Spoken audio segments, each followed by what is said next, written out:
Empezamos ya, si quieres, anuncia. Muy buenas tardes.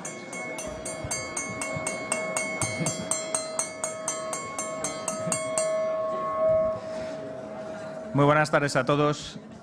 Vamos a dar inicio al almuerzo, que va a contar con la intervención privilegiada de Ángel Gurría, secretario general de la OCDE.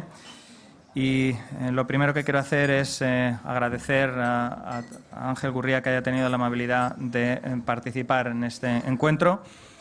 Quiero aprovechar también la oportunidad para agradecer al comisario, a Karel de Gucht, que haya tenido la amabilidad de desplazarse a Bilbao para acompañarnos. También al comisario Almunia, que nos acompaña junto al ministro de Economía y Competitividad y la ministra Albuquerque. Muy brevemente, Ángel Gurría llegó a la Secretaría General de la Organización para la Cooperación y Desarrollo Económico en el año 2006, tras una exitosa carrera administrativa y política. Fue antes 2 veces ministro del Gobierno mexicano, ministro de Relaciones Exteriores y ministro de Hacienda. La magnífica labor que desarrolló en su primer mandato al frente de la OCDE le garantizó una prórroga en 2011 por otro periodo igual de 5 años, hasta 2016. Ángel Gurría ha reforzado en su mandato el papel relevante que juega la OCDE como foro global para el diálogo y el debate sobre las políticas económicas con el fin de mejorar el bienestar económico y social de los ciudadanos, además en una de las etapas más complicadas de la historia contemporánea.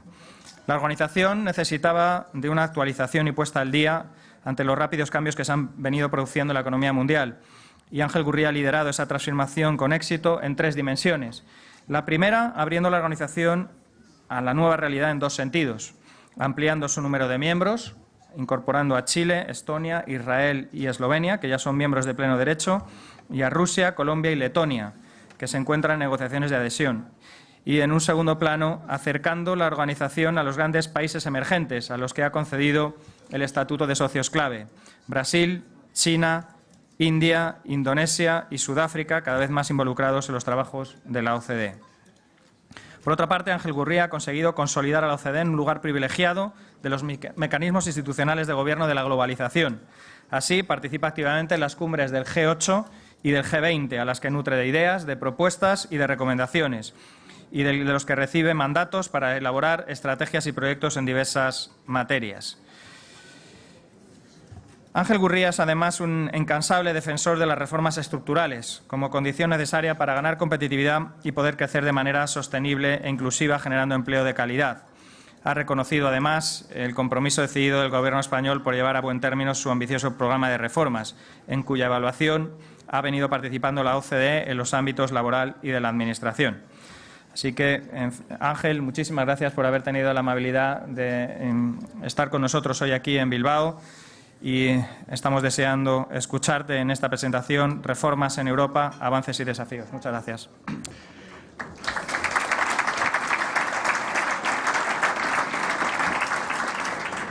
Muchísimas gracias. Les pido a los amigos del sonido que si le ponen un poquito más de alto para que pueda oírse por encima de los tenedores, y les pido que sean muy suavecitos a la hora de cortar la carne. Me pareció que si empezábamos mientras ustedes comen, tendríamos un doble beneficio: el hecho de que tengamos más tiempo, y segundo, de que yo empiece a adoptar una figura un poco más humana y menos como de después de 3 días aquí en el País Vasco y en La Rioja. Realmente nos vamos a llevar un legado de muchas cosas, pero también de calorías. Quisiera que ustedes almuercen, y mientras yo les haré algún comentario. Después haremos preguntas, comentarios o violentas objeciones, lo que ustedes quieran, y así hasta la hora en que nos tengamos que despedir, y en donde entiendo que va a haber una tormenta que está programada, de manera que a lo mejor hay que prolongar el evento, no sé. Miren ustedes, yo le he entregado a los organizadores mi discurso para que sepan que hice los deberes aquí, que cuando nos llama Luis de Guindos todos venimos, por supuesto. Pero quisiera más bien comentarles, dado que han oído ustedes ya muchas exposiciones el día de hoy, invariablemente o inevitablemente algunas de ellas se sobreponen, pero quizá valga la pena porque nos tenemos que ir aprendiendo todos la lección poco a poco. La crisis nos ha dejado un legado enorme, pesadísimo.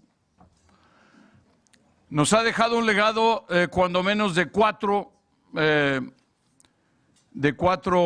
características, todas muy complejas. Primero, bajo crecimiento, y eso lo estamos viendo cuando estamos celebrando que en la zona euro vamos a pasar de lo negativo a lo muy moderadamente positivo. Eso le da a uno una idea de que estamos apenas saliendo del callejón. En segundo lugar, las cifras de paro, las hemos comentado en todos los tonos, pero las cifras de paro tienen además muchas características.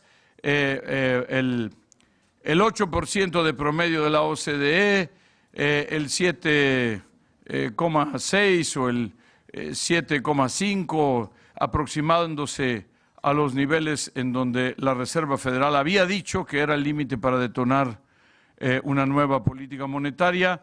Y en el caso de la zona euro, todavía tercamente arriba del 12%, y todavía en algunos casos creando desempleo. Pero además desempleo de jóvenes, del doble del promedio, a veces del triple del promedio, y desempleo de largo plazo, y finalmente una caída en salarios reales en la mayor parte de los países, lo cual da todo un contexto en el cual se está comportando el mercado laboral. Ahora hablaremos de lo que ha venido pasando también en términos de las reformas dentro del mercado laboral, que es la parte que promete y que se ha ido ajustando. El tercer elemento del legado que nos ha dejado la crisis es una creciente desigualdad.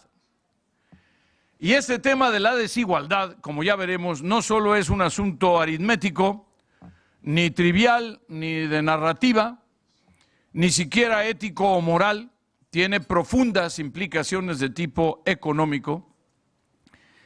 ¿Y cómo lo medimos? Bueno, pues vamos a decir cuánto cabe el ingreso del 10% más pobre en el ingreso del 10% más rico o mejor remunerado en el promedio de la OCDE. Bueno, pues ahora es, el año pasado, el antepasado eran 9 veces. Dice, bueno, ¿y eso qué?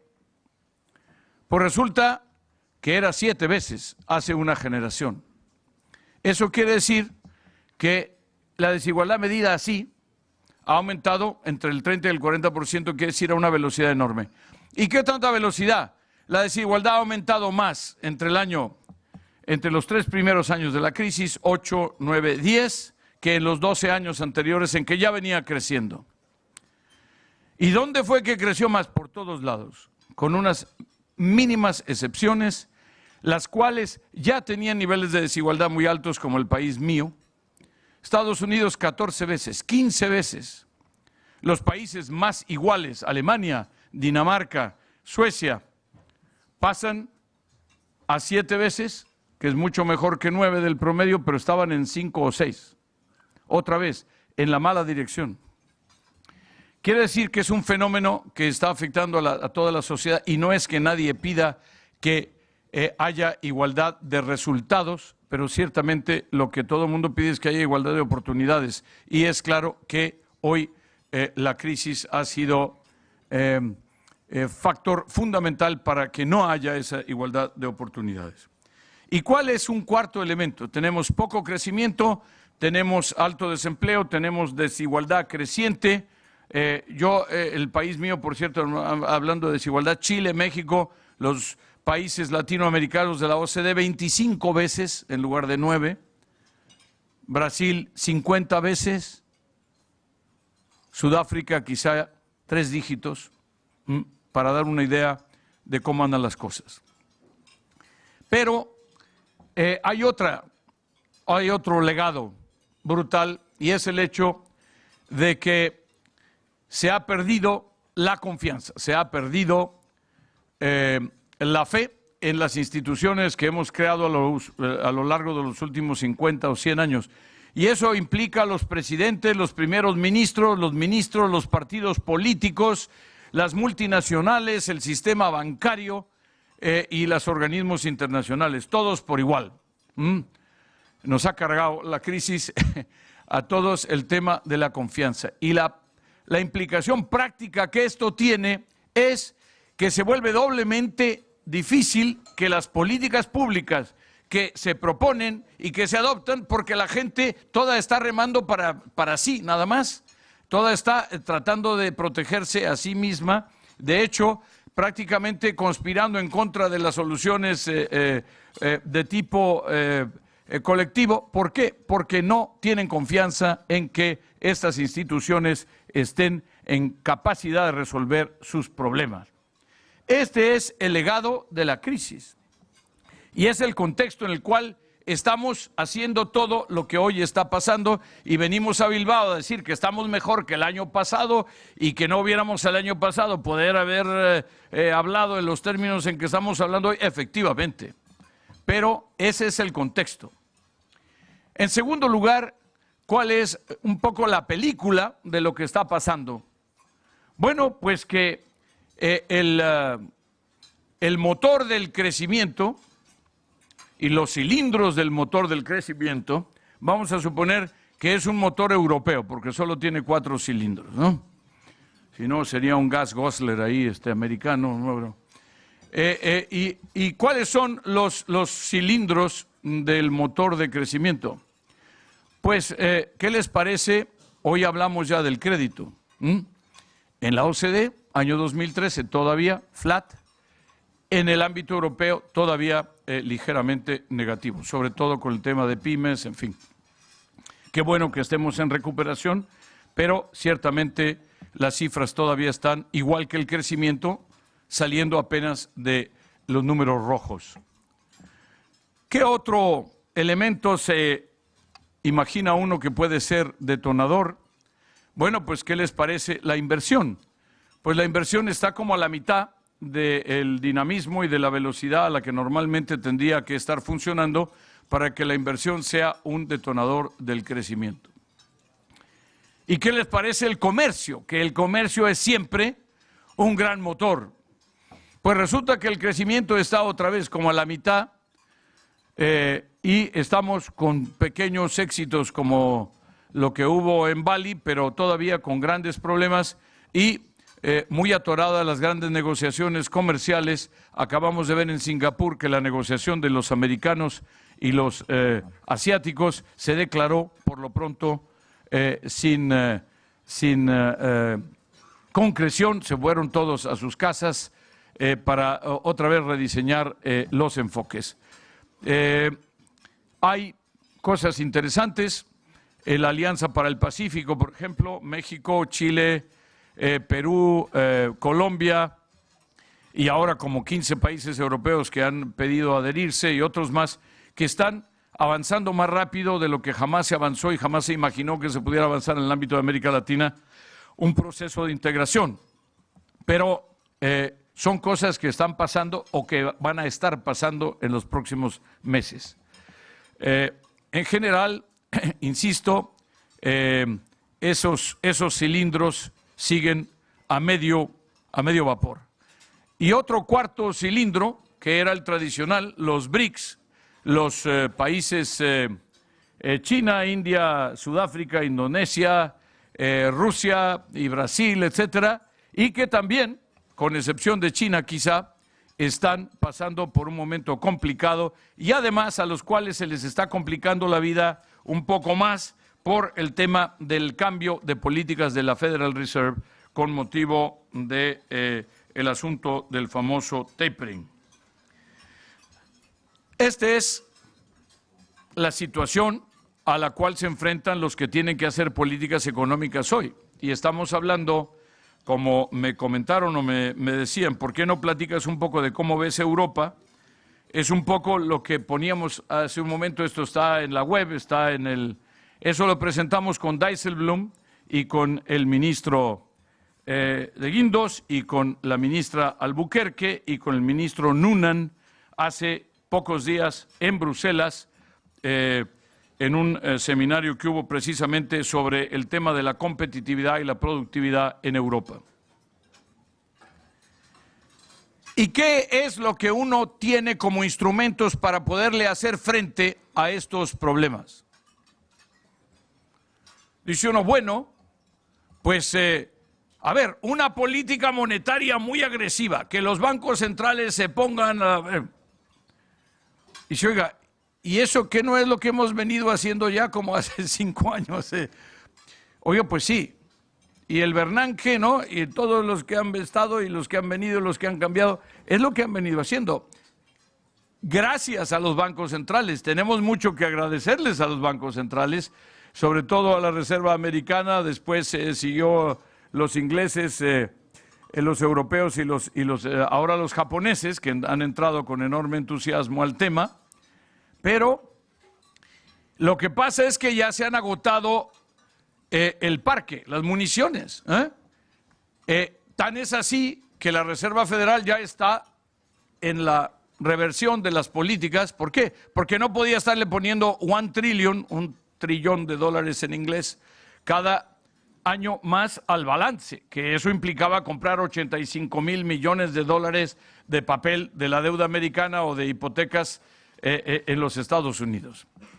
Y lo mismo, los japoneses están todavía en el camino. ¿Por qué? Porque empezaron 2 años tarde, más de 2 años tarde, con este estímulo. Los europeos más o menos 2 años tarde y los ingleses 1 año tarde.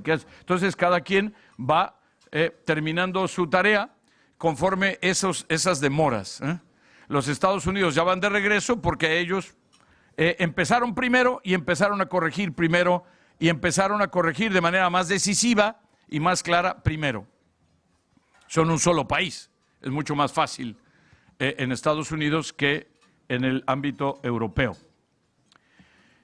Y dice uno, ah, caray, y entonces lo que me dice usted es que ya la política monetaria ya no tiene mucho margen. Dice, mire, tiene un poco más de margen, pero estamos en rendimientos decrecientes, absolutamente que sí. Ya tiene poco margen. ¿Y qué nos queda? Bueno, pues la política fiscal. ¿Y eso qué quiere decir en buen romance? Pues gasto público. Oiga, ¿qué no es lo que estuvimos haciendo para salir del agujero enorme en que nos metimos? Bajas tasas de interés y más gasto público. Pues efectivamente, le metimos más de 30 puntos del PIB de la zona de la OCDE de aumentos a la deuda como proporción del PIB. Era de 60 a 70% del PIB antes de la crisis y ahora está alrededor del 100%, el promedio. Por cierto, aquí debo decir, después podemos hablar de esto, que la gran ventaja de España es que venía de atrás, porque tuvo 5 años de superávit y eso le permitió tener más espacio para acomodar una política acomodaticia, laxa en lo monetario, que eso viene de Frankfurt, pero también agresiva en lo fiscal, que eso viene de Madrid.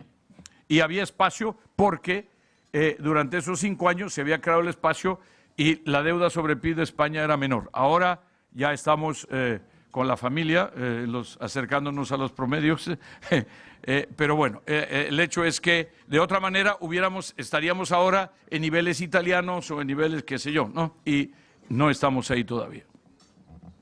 Y espero que no estemos, ministro. Y entonces, ¿qué nos queda? Dice, bueno, usted lo que me está diciendo es que ya se nos acabó el parque, ya se nos acabó las municiones, pero además ya se nos acabaron las armas. Pues no, no se nos han acabado las armas. Lo que pasa es que es el momento de ver lo estructural. Y lo que decimos nosotros, precisamente a raíz de que se nos acabó el espacio de la política monetaria, se nos acabó el espacio de la política fiscal, decimos, vamos por lo estructural, vamos a lo estructural. ¿Y eso qué quiere decir? Son esas palabras que inventamos los economistas, ¿no? Para que la gente parezca que crea que somos muy inteligentes. Lo estructural, dice, bueno, pues lo estructural son cosas bien conocidas, pero que toman tiempo. ¿Y qué son? La educación, la innovación, el I+D, lo que hoy se hablaba de cuánto se dedica a la investigación y desarrollo y quién lo hace, además, porque es importante que sea el sector privado el que haga la mayor parte de la investigación y desarrollo y no el sector público. La competencia, mientras más competencia, mejor. siempre y cuando las reglas de competencia, señor comisario, sean las correctas. La flexibilidad laboral, la flexibilidad del mercado de productos, que es tan importante como la flexibilidad laboral, porque si de repente es lunes y entonces no podemos ir al barbero, y esto lo digo para poner un ejemplo pequeñito, o no puede haber más taxis aunque sean necesarios en virtud de que hay un grupo que tiene el control de las placas y de todo lo demás, etcétera, etcétera. Y estoy hablando para no hablar ya de cosas mucho más importantes como temas de telecom, refinerías y todo lo demás, ¿no? Entonces, ¿qué sucede? Mercado de productos. La regulación. ¿Qué son de las cosas más prometedoras? Un cambio y una flexibilidad de la regulación. ¿La regulación de qué? De todo. Yo me acuerdo que una vez con Italia hicimos un trabajo sobre regulación y los italianos se convencieron y me invitó el ministro Brunetta, entonces, a quemar un montón de libros de las regulaciones que se estaban dando de baja. Yo, por supuesto, le sugerí que esto de sacarse fotografías quemando libros no es muy elegante, ni muy conveniente, ni nada, pero que qué bueno que lo convierta en papel para reciclarlo. La infraestructura. Les quiero decir que acabo de regresar de Sydney, de la reunión del G20, de los ministros de finanzas, y tuvimos con el B20, que son los empresarios que alimentan al G20 de ideas, y por favor háganlo porque al G20 le hace una buena falta. El tema, después con el Instituto de Finanzas Internacionales, que muchos de ustedes son miembros, y después con el propio G20 y una cena que nos dio la gobernadora de Australia, todos estábamos hablando de lo mismo, de cómo el financiamiento de largo plazo para las infraestructuras. Y esto les da a ustedes una idea de por dónde andan las nuevas preocupaciones, porque las primeras preocupaciones del principio de la crisis era, la casa está incendiándose. Bueno, pues traía uno una manguera o una cubeta, ¿no? O un vaso de agua o le escupía uno el fuego, lo que fuera posible, pero todos sabíamos qué había que hacer. La segunda parte era el tema de cómo manejar los daños, cómo reparar los daños.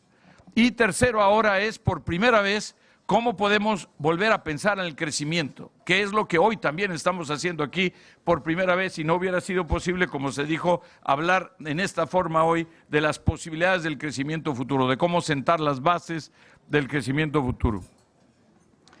Porque además el título de la reunión ahora es de la estabilidad al crecimiento y presume que ya estamos en la estabilidad, pero por supuesto la estabilidad hay que confirmarla, hay que hacerla más sólida y estable para después pasar al crecimiento. El tema del régimen fiscal, el tema del I+D, el tema del crecimiento verde, del cual hoy se dijo aquí, el comisario Barnier hablaba de que no podemos dejar de lado el tema verde, porque yo digo siempre que estamos en un curso de colisión con la naturaleza y que obviamente hay que cambiar de curso. El tema de los bancos. Quiero decirles solamente que esta descripción de qué son las políticas estructurales, lo digo uno por uno porque cuando uno habla de estructurales parece que hay una especie de misterio allá adentro, y que hay alguien que tiene el secreto de lo estructural, y la verdad es que no. Lo único que pasa es que los políticos, el tema de lo estructural no les gusta porque da resultados a mediano y largo plazo, pero precisamente porque es el secreto para el crecimiento del mediano y largo plazo, hay que empezar lo más pronto posible. Pero además, porque ya las mejores políticas de corto plazo son las de mediano y largo plazo, porque ya nos quedamos sin las otras, Y entonces tenemos que abordar los temas de mediano y largo plazo cuanto antes, con enorme congruencia, el tema de la simultaneidad, el tema, además, del reforzamiento mutuo. Esto quiere decir que una política, léase competencia, pues dará 3. 2 políticas darán 10 y 3 políticas darán 33 y así. Esto es mucho más que aritmético. Se va sumando y las políticas, cuando son un buen clúster, una buena colección de políticas estructurales, generan crecimientos mucho mayores. Otro tema que les comento, y esto lo mencionó brevemente Christine Lagarde, pero se los comento como un indicio. Los ministros de Hacienda, y ahí estaba el señor de Guindos, del grupo de los 20, que son como 25, decidieron que iban a aprobar un texto, y el texto no crea realidades, pero cuando menos da idea de por dónde quiere uno ir, que decía, vamos a adoptar políticas de cambio estructural y en los próximos 5 años, de aquí al 2018, vamos a crecer un 2% más acumulado. Fíjense qué modesto. ¿Más de qué? Bueno, de lo que cada quien tenía. Si uno traía 3, pues será 5, de aquí a 5 años. Eso quiere decir 0,4 al año en promedio. Modesto. Pero el chiste es que todos se pusieron de acuerdo, los chinos, los indios, los turcos, los mexicanos, los alemanes, los americanos, los ingleses y los españoles. Esta es la primera vez, otra vez, que podemos hablar de una acción concertada para el crecimiento. Y eso revela también que estos responsables de las finanzas públicas del mundo están ya pensando en esta tercera etapa en la cual se puede, pero hay que ganárselo, hay que trabajarlo mucho, hay que ir a por ellos, por este crecimiento. No va a venir solo, porque de hecho le hemos estado alejando en los últimos años. Déjenme hablar brevemente sobre 2 o 3 cosas que tienen que ver con Europa, pero también tienen que ver con España. Y en donde estamos viendo claramente alguna necesidad de enfocar temas específicos. Y voy a hablar de los temas del sector financiero de los bancos, porque es uno de estos cilindros que están a medio gas. Aquí el problema es que la crisis empezó en el sector financiero. Y hoy estamos hablando de que los bancos se tienen que recapitalizar para poder volver a prestar. Es decir, no es suficiente con que los bancos no quiebren, en lo cual hemos estado trabajando mucho, sino que además los tenemos que capitalizar lo suficientemente y además tener un sistema regulatorio que permita que vuelvan a prestar. No es coincidencia que Europa no esté creciendo o esté creciendo de manera muy modesta si los bancos no están prestando. Pero ¿qué pasa? En esa misma reunión de Sydney de hace pocos días, la señora Yellen confirmó que efectivamente le van a ir quitando miles de millones a los apoyos, pero también dijo, el régimen de capitalización de la banca americana será con un leverage ratio de 5%. ¿Eso qué quiere decir? Que es capital respecto de activos totales. En Europa estamos acercándonos a un nivel, estoy hablando de grandes promedios, porque hay bancos que están ya por encima y otros por debajo, más cercano al 3%, pero hay problemas de contabilidad, de sistemas contables, que hacen que no sean comparables estrictamente las cifras. Inglaterra está como a la mitad. Ha dado señales de que el 3 le parece poquito, pero que a lo mejor pasar al 5 es muy rápido, etcétera. Entonces, y estamos además con sistemas de contabilidad diferentes y estamos con la intención todos de regular a los bancos. Ciertamente en el caso de Europa ha habido un enorme avance, sin embargo no es un avance que sea estrictamente compatible con el de otras latitudes, en particular en Estados Unidos, que es el sistema financiero más grande.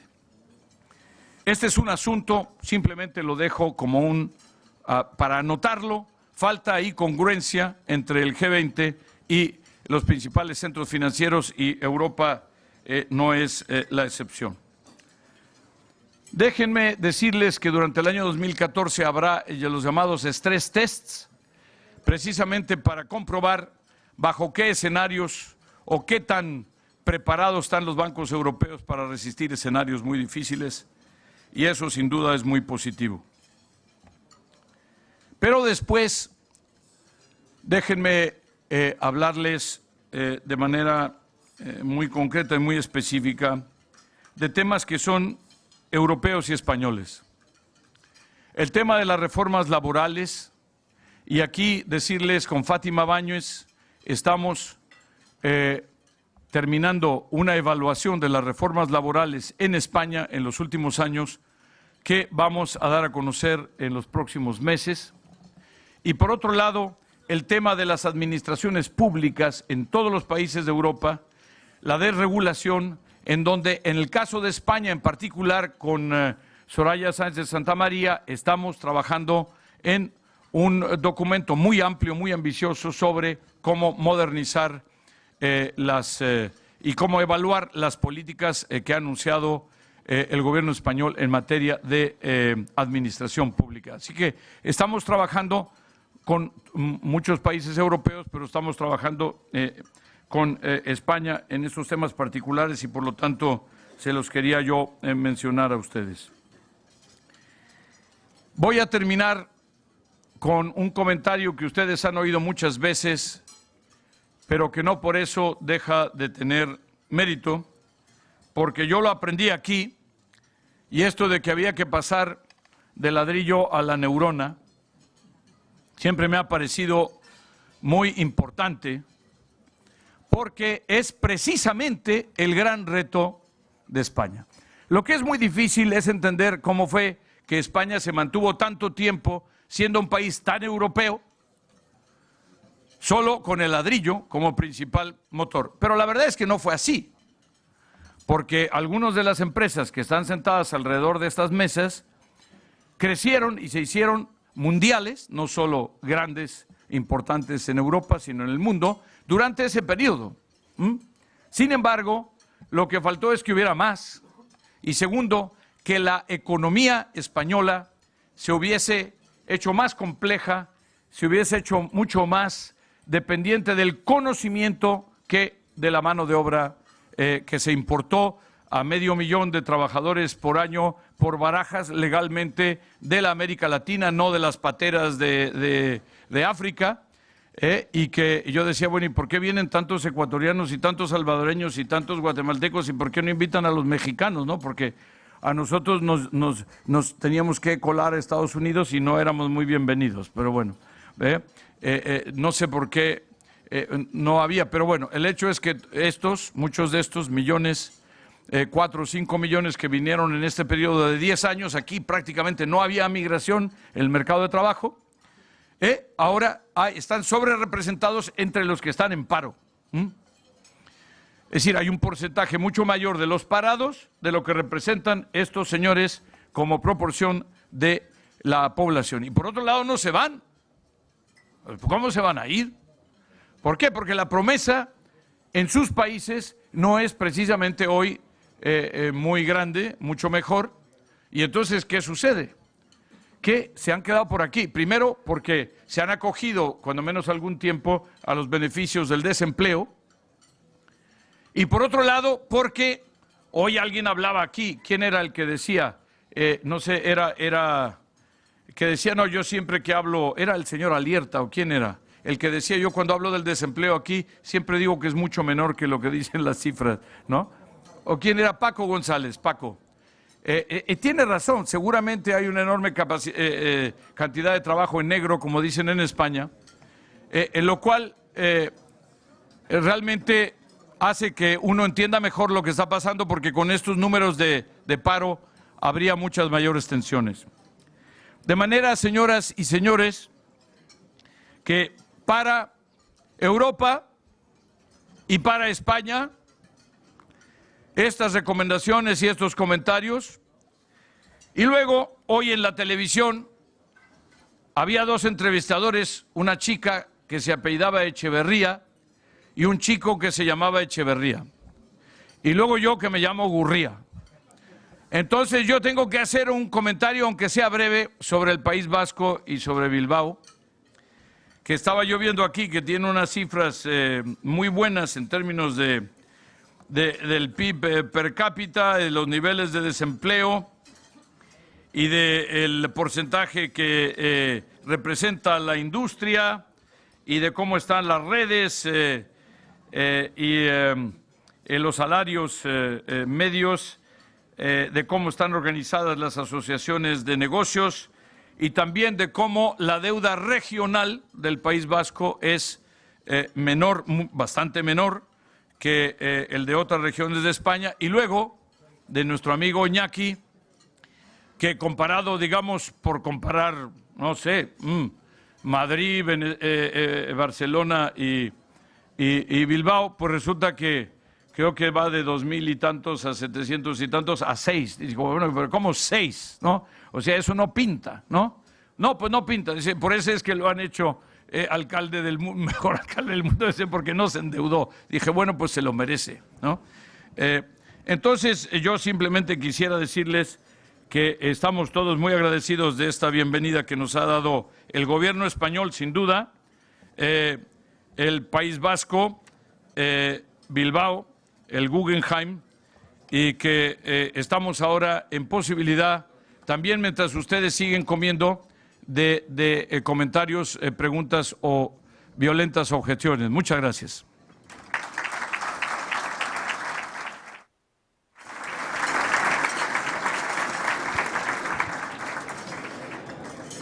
Si les parece bien, vamos a darle 10 minutos a don Ángel Gurría para que pueda almorzar algo. Mientras tanto, vamos a ir recopilando las preguntas que quieran formularle y en unos 10 minutos las plantearemos y daré paso a Leo Wieland, que será quien va a dirigir este coloquio. Muchas gracias.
vaso de agua, ¿no?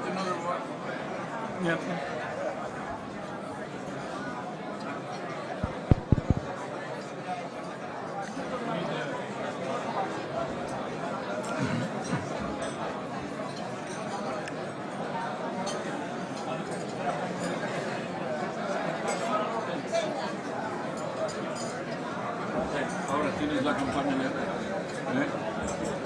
pero de abajo es.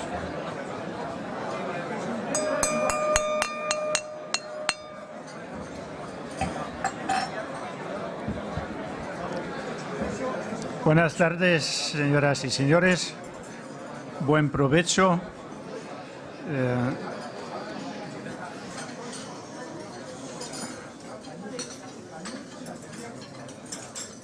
Si me permiten presentarme, soy Leo Wieland, el corresponsal del Frankfurter Allgemeine de Alemania. Es un placer y un honor de acompañarle al secretario general para esta sesión de preguntas y tengo que decirles, como los americanos dicen, "The elephant in the room has arrived". El elefante en la sala me ha llegado con la primera pregunta, que por primera vez hoy contiene una palabra que hasta ahora hemos evitado. Y la palabra es Ucrania. ¿Es? Ucrania. The Ukraine. Y me parece justo que en un foro global no ignoramos del todo lo que está pasando muy, muy cerca de nuestras fronteras europeas. Y la pregunta es, ¿nos puede hacer, señor secretario, una valoración del impacto económico del conflicto de Ucrania sobre la economía europea y a nivel internacional? Y yo diría también qué puede significar esta crisis para nuestro tema de la estabilidad y el crecimiento, sobre todo si miramos al sector energético. Déjenme decirles que no tengo una evaluación muy detallada del impacto de lo de Ucrania en la economía europea e internacional, porque no creo que la tenga nadie.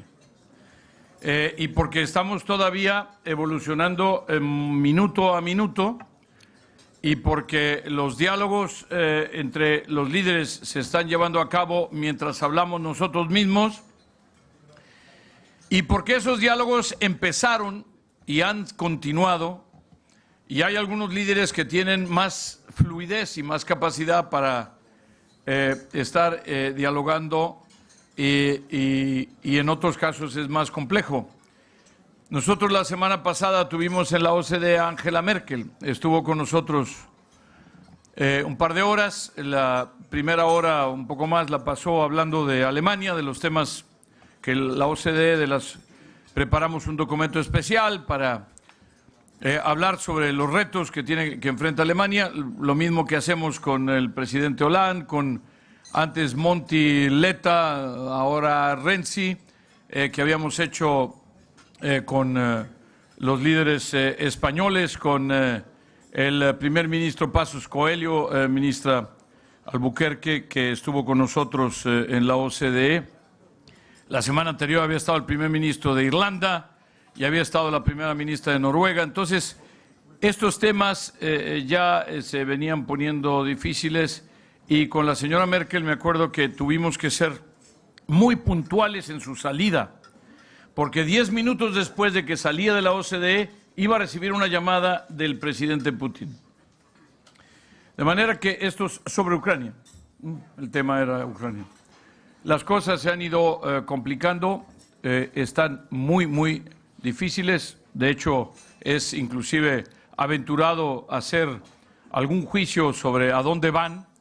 Lo que sí tenemos es reacciones en el mundo de los profesionales, digamos, de la política internacional y del peligro, del riesgo enorme que se está jugando el mundo entero y de el problema que podría detonar un error de cálculo. Yo lo único que repetiría es las palabras de Ban Ki-moon, con quien yo estuve hace literalmente pocos días en Nueva York, y que me dijo, cold heads should prevail, ¿no? Después eso lo ha repetido la embajadora americana y ahora ya se ha vuelto una especie de mantra. Pues yo lo único que podría decir es hoy, cold heads should prevail. ¿Cuánto va a afectar en lo económico a Europa? Mala tarde que pase algo así en alguna parte de Europa, aunque sea una parte remota de Europa, en el momento en que estamos precisamente consolidando en la recuperación. Mala tarde. ¿Por qué? Porque ya el solo hecho de que los países le hayan dicho a Putin que por lo pronto suspenden su participación en las reuniones preparatorias para el G8, estábamos ya todos con los motores ya en pleno calentamiento para tener una reunión G8 en Sochi a principios de junio, sustantiva, que después le pasara el testigo a el G20 en Australia, como pasó entre Loch Earn y San Petersburgo. Por primera vez el G8 y el G20 se hablan entre sí, se mandan mensajes, se dejan deberes, y resulta que pasa esto. Además hay un tema de energía. Además de todo hay un tema de energía. Además de todo hay un tema el transporte, de los precios, de la disponibilidad, logística, en un momento en que, como hoy se dijo, los Estados Unidos tienen una disponibilidad de gas que es de 1/3 o la 1/4 parte del costo al cual tienen disponibilidad los europeos y de 1/5 parte al cual tienen disponibilidad los asiáticos. Nosotros crecimos todos, cuando menos me refiero a mi generación, con el temor de cuándo se iban a acabar los combustibles fósiles. Y nos íbamos a convertir un poco en el petit sauvage heureux otra vez, íbamos a volver a la naturaleza, qué sé yo. Y ahora resulta que el problema es que hay una abundancia relativa de combustibles de origen fósil y el problema es cuál de las alternativas, cuál es la parte de la opción tecnológica por la que tenemos que ir. Yo inclusive en Madrid, en alguna ocasión, hice una plática que no les gustó mucho a algunos de los asistentes, pero hablaba yo de que el tema del carbón, bueno, pues que el tema del carbón, sí, pero realmente lo que hablábamos era del dióxido de carbono, de las emisiones, pero ciertamente nos creaban unos retos muy importantes y ahora, bueno, Israel, que siempre fue el tema débil de Israel, la energía, ahora va a ser productor y exportador quizá, que Irak puede multiplicar por 4 y que, insisto, Estados Unidos ahora no solo es el más grande importador del mundo, sino que será autosuficiente y eventualmente exportador. Un cambio dramático de circunstancias y en este contexto es en que estamos viendo este tema, quizá menos angustiados desde el punto de vista de la disponibilidad absoluta de energía, pero no menos angustiados desde el punto de vista de las implicaciones de que otra vez estemos con unas tensiones pues propias de la Guerra Fría, más fría, más fría. Otra pregunta sobre causas y efectos, en este caso en referencia a las economías emergentes. Y la pregunta es, ¿cree usted que la desaceleración del crecimiento en estas economías emergentes puede tener efectos negativos en la recuperación europea e incluso también, por supuesto, española? Miren, todo el mundo está muy preocupado porque dice que China está solamente creciendo al 7,5. Yo les digo que tienen que llorar de este lado porque este ya está mojado, ¿no? ¿Ya? Hombre, 7,5 no solo es una velocidad pasmosa, sino que además es probablemente más deseable que 11.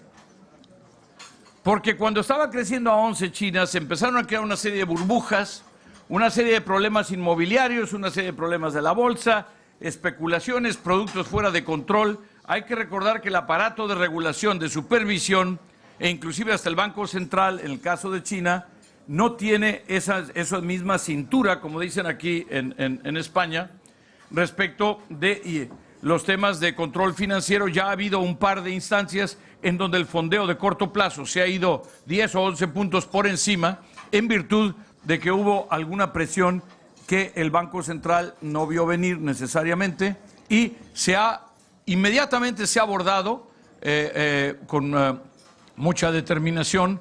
Sin embargo, aquí el punto es que esto de que los países emergentes están en desaceleración es relativo. Pero ¿qué pasa? Efectivamente, Brasil es un país que tenía una cultura de crecimiento, 5 o 6% anual, año tras año, tras año, tras año, para ir incorporando a la enorme, joven oferta de mano de obra, como México, como otros países que tienen una ventana demográfica casi opuesta a la que hay ahora en Europa, o en algunos países europeos, o en Japón, o en Corea. Y por lo tanto, que la verdad es que el crecimiento les era no solo útil, importante y positivo, sino indispensable. Cuando México o Brasil crecen al 1,3 o al 1,1 o al 1,2, muchos de ustedes que están ahí haciendo negocios en estos países, además del impacto que tiene todo esto en la economía en general, pues lo que sucede es que hay muchos millones, literalmente, si esto dura algunos años, que se quedan sin oportunidades. Y empieza a haber presiones, no solo en el ámbito económico, sino también en el ámbito social, en el ámbito político, a los que no estábamos acostumbrados. Pero además hay otros temas. El tema, por ejemplo, del cambio o de lo que está pasando en Turquía, que tiene un déficit de cuenta corriente que llegó a 10, pero que ahora todavía anda en 7 o 8%, cuando en España el déficit era de 10 y ahora está en superávit. Eso quiere decir que se puede hacer una transformación muy dramática. 10 puntos del PIB es enorme. Uno pierde la idea del esfuerzo que ha hecho un país como España, o un país como Grecia, o un país como Portugal. Uno pierde la idea de la noción, pero el costo que ha habido, por supuesto, no solo en términos económicos, sino políticos, sociales, en fin, pero se ha hecho. En cambio, hay países que todavía están en estos ajustes, que no han ido tan rápido, quizá porque no tenían tanto problema. Hay que recordar, Turquía estaba creciendo al 8%, al 7%, hace apenas pocos años. Pocos años quiere decir durante la crisis ya. Y entonces la necesidad percibida de las reformas, porque la cuenta corriente la estaba financiando cómodamente. Venían los capitales por el sector privado, por el sector público, por la vía del crédito, y una enorme cantidad de flujos por la vía de las inversiones, de las corrientes de inversión directa. Y entonces, ¿qué pasa? Que nunca se siente la prisa, hasta que se siente. Y cuando se ponen turbulentos los mercados, se empiezan a ver más las vulnerabilidades. Si alguien anda medio tembeleque así, ¿no? Pero tiene el agua hasta aquí, pues no se ve, ¿no? Es decir, cuando se va el agua es que se le ven que tiene una pata de palo, y cuando se va el agua es cuando quedan los autos volcados y las casas rotas y todo, cuando se ve dónde estaban las vulnerabilidades y dónde estaban, y la falta de reformas, además de problemas de vulnerabilidad del sector externo y de financiamiento. Y estas cosas, insisto, funcionan hasta que dejan de funcionar. Y entonces hay que hacer los ajustes. Es mejor por eso hacer los ajustes en la época en que las cosas van bien. Pero, como dicen los americanos, why fix it if it ain't broken, ¿no? ¿Para qué lo arregla uno si no está roto? Bueno, pues es que no es que esté roto, pero de que está muy bien, muy bien, muy bien, no. Pero para eso se necesita mucho coraje político, una gran sabiduría y un gran sentido de la oportunidad, y el hecho de haber ganado las elecciones ayer para no tener una lucha por la reelección en los próximos 3 o 4 años. Pero bueno, en fin. A propósito, vulnerabilidades, en nuestra pequeña caminata del museo a la comida, todos hemos escuchado fuera en la calle unas voces muy descontentos, y me imagino que estas voces no son solamente anarquistas y grupos pequeños, lo que me lleva a unas preguntas que me han llegado en este contexto.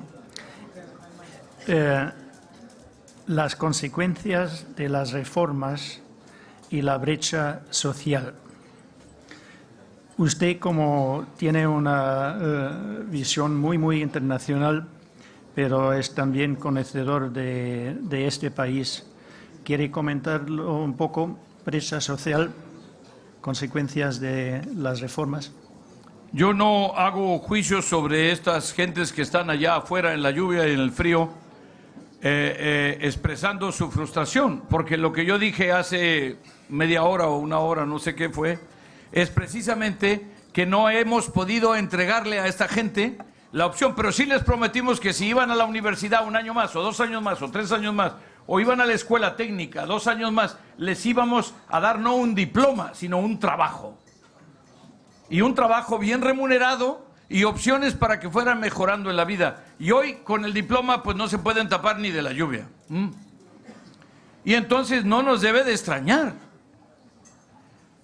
Pero tampoco habría que aceptar la premisa opuesta, simplista, de que no había que hacer ajustes en España, o que no había que hacer ajustes en Italia, o no había que hacer ajustes en Inglaterra, o no había que hacer ajustes en los Estados Unidos. Si teníamos déficit de 10% de fiscales, no me refiero a la cuenta corriente. Había que hacer ajustes porque no era sostenible el curso en el que íbamos. Pero yo diría que hoy, en que ha habido un ajuste muy importante en Europa, ha habido un ajuste de 5 a 6 puntos del PIB en lo fiscal, como lo ha habido en gran medida. Prácticamente todos los países con problemas y con presiones de mercado hoy están, en el caso de Europa, con cuentas corrientes positivas. Y además han redescubierto la competencia, y aquí hay que hacerle homenaje al hijo bilbaíno, aquí, al comisario, que me decía, dice, pero además te das cuenta de que la competencia es una poderosísima política pública y que además no cuesta. No le cuesta a los que... a los poderes fácticos sí les cuesta, pero de eso se trata un poco, ¿no? De abrir el espacio. Bueno, pero bueno. Si hay algún poder fáctico en la sala, pues que me perdone, pero bueno. Es un hombre griego, una familia famosa, la familia Facticus, ¿no? Pero lo que yo les quisiera decir aquí es que la austeridad no es una política. La austeridad es el resultado aritmético de recortar los gastos y de tratar de aumentar los ingresos porque la posición fiscal de un país no es sostenible. ¿Y qué quiere decir que no sea sostenible? Que no importa que el Fondo Monetario le hubiera o no le hubiera dicho a España, o la OCDE o la Troika, el mercado estaba a punto de dejar de financiar a España, punto. O a Italia. ¿Por qué? Porque no es cuestión de pagar 300 de spread o 400 de spread o 600 de spread. Llega un momento, los mercados no son así. Los mercados llega un momento en que se desconectan totalmente de un riesgo cuando ven que no se está haciendo nada para atenuar el riesgo, porque el riesgo se puede disparar.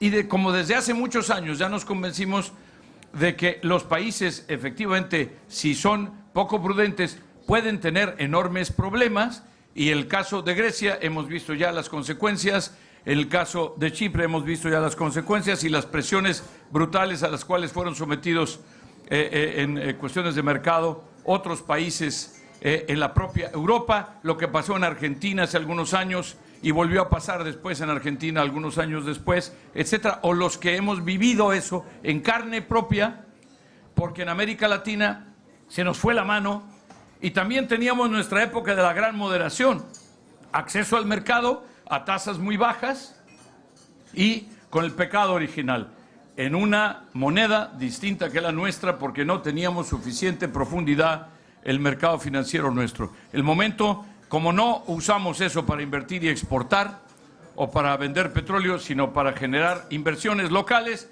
pues se nos vino la maldición de tener que pagar deudas con pesos devaluados y la historia ya la conocen ustedes. Pasa uno 10 años o 15 años tratando de recuperarse y volver al punto en donde uno empezó. Ya conocemos la película. No hay que imaginarse demasiado qué pasa. Ya sabemos los resultados y entonces no es que uno diga voy a adoptar la política de la austeridad.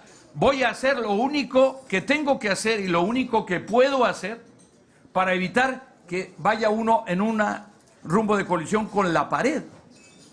Porque eso sería desastroso para los ciudadanos de cualquier país que adopte esa política y lo ha sido para los que no tuvieron cuidado suficiente. Entonces, yo les diría que esa gente que está allá afuera tiene razón porque no le cumplimos.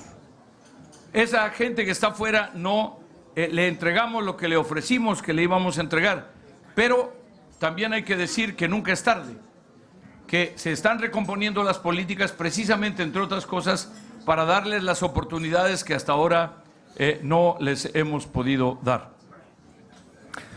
Querido secretario general, me duele, pero tengo que cortar la conversación y eso no sin agradecerle la claridad y la pasión, el temperamento.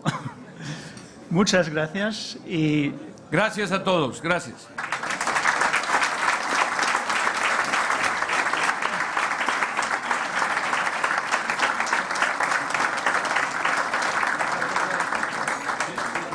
Solo me queda invitarles a continuación de nuestro programa al auditorio a las 4:15. El tema es oportunidades de la globalización para las empresas europeas, con el comisario europeo de Comercio, Karel de Gucht, como ponente principal. En la mesa de debate tenemos al presidente de Técnicas Reunidas, José Liadó, el presidente de Talgo, Carlos Palacio Oriol, el presidente y CEO de Gestamp, Francisco José Riveras, y el presidente de Señet, Jorge Sendagorta. El moderador será Balbino Prieto, presidente del Club de Exportadores. Que pasen una buena tarde. Muchas gracias.